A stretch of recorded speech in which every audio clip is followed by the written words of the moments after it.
में बेटा हमने न्यूक्लियस शुरू किया था ना, न्यूक्लियस। तो हमने एक तो बात की थी बेटा न्यूक्लियस की, कि न्यूक्लियस के अंदर जो कुछ फंडामेंटल एलिमेंट्स हैं, एक तो उनकी बातें की बेटा। दूसरी बात हमने की यहाँ पर कि जो न्यूक्लियस है, हाँ बेटा न्यूक्लियस है, उसका साइज क्या होगा। साइज के बाद फिर बात की हमने बेटा उसकी डेंसिटी क्या होगी, और लास्ट मेरा कॉन्सेप्ट था बेटा बाइंडिंग एनर्जी।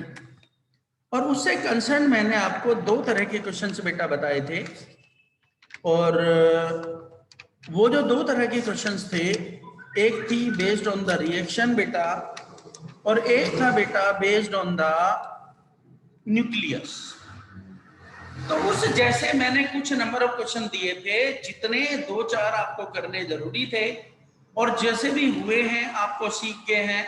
कोई क्वेश्चन का डाउट है बेटा तो थोड़ा सा मैं भी और आगे पढ़ाऊंगा, और इसमें से जो भी बेटा कोई कॉन्सेप्ट बचेगा वो मैं अभी आपको फिर से करा दूंगा। तो पहले तो एक कॉन्सेप्ट है बेटा जिसे बोलते हैं बाइंडिंग एनर्जी कर्व। मैंने कहा था या तो 3 नंबर का एक क्वेश्चन आता है, बाइंडिंग एनर्जी कैलकुलेट करो, either in case of reaction और इन केस ऑफ न्यूक्लियस। दूसरा केस आता है बेटा यहाँ पर draw the binding energy curve.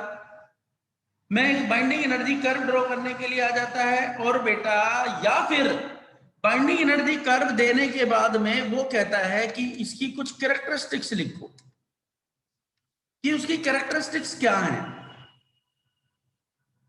तो बेटा जी यहां पर तीनों क्वेश्चन, अब जो ये ग्राफ मैं बनाऊंगा ना बेटा, इस ग्राफ को आप एज इट इज नहीं बनाएंगे, क्योंकि मेरे बनाने से दिक्कत हो सकती है। आपको बनाना ये है, पेज नंबर 444 है एनसीईआरटी पर। एक ग्राफ पेपर लेंगे और जितना बड़ा साइज ये है उतने बड़े साइज का एक ड्रॉ करके, और एग्जैक्ट पोजीशन पता होनी चाहिए। हाइड्रोजन की क्या पोजीशन है, हीलियम की क्या पोजीशन है, लिथियम की क्या पोजीशन है, नाइट्रोजन की क्या पोजीशन है, ऑक्सीजन क्या है, आयरन क्या है, मोलिब्डेनम कहाँ है। इनकी एग्जैक्ट पोजीशन यदि आप जानते हैं, आपने ग्राफ में ड्रॉ की है, तो वो ग्राफ कंसीडरेबल है। और यदि बेटा आपने पोजीशन को आगे पीछे कर दिया, 3 नंबर का क्वेश्चन अटेम्प्ट भी किया और बेटा कुछ मिला भी नहीं। तो जब ग्राफ का क्वेश्चन आता है उसमें ग्राफ पेपर साथ में लिंक्ड होगा, उसी पर एग्जैक्टली ग्राफ बनाना है बेटा। तो अब बाइंडिंग एनर्जी कर्व एक्चुअल में है क्या। कुछ साइंटिस्ट थे, अब जैसे सबके दिमाग में बेटा अलग अलग सिचुएशन आती रहती हैं। एक साइंटिस्ट ने क्या किया, जितने भी एलिमेंट अवेलेबल थे हाइड्रोजन से यूरेनियम तक, सबकी उसने बाइंडिंग एनर्जी निकाली न्यूक्लियस की,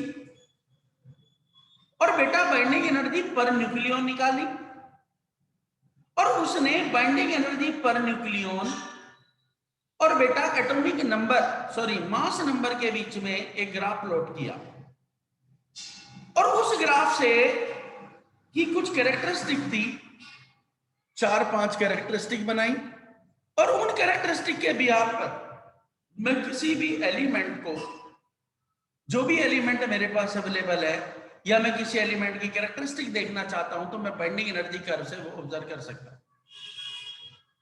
तो बेटा पहले आज का मेरा टॉपिक है बाइंडिंग एनर्जी कर्व। तो बाइंडिंग एनर्जी कर्व का मतलब क्या है, मैं अभी जैसे बात की थी बेटा, टॉपिक है मेरा बाइंडिंग एनर्जी कर्व, कैसे बनेगा, क्या इसकी कैरेक्टरिस्टिक्स होंगी, वो सारी बातें बेटा हम करेंगे।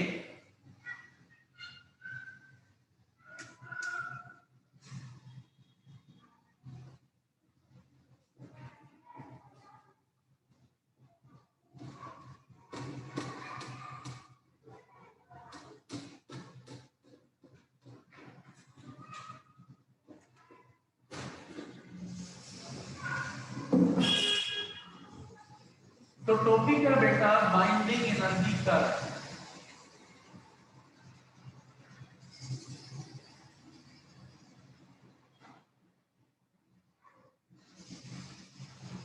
बेटा लाइट चली गई है, जरा 1 मिनट जरा होल्ड पे रहना, लाइट चली गई है।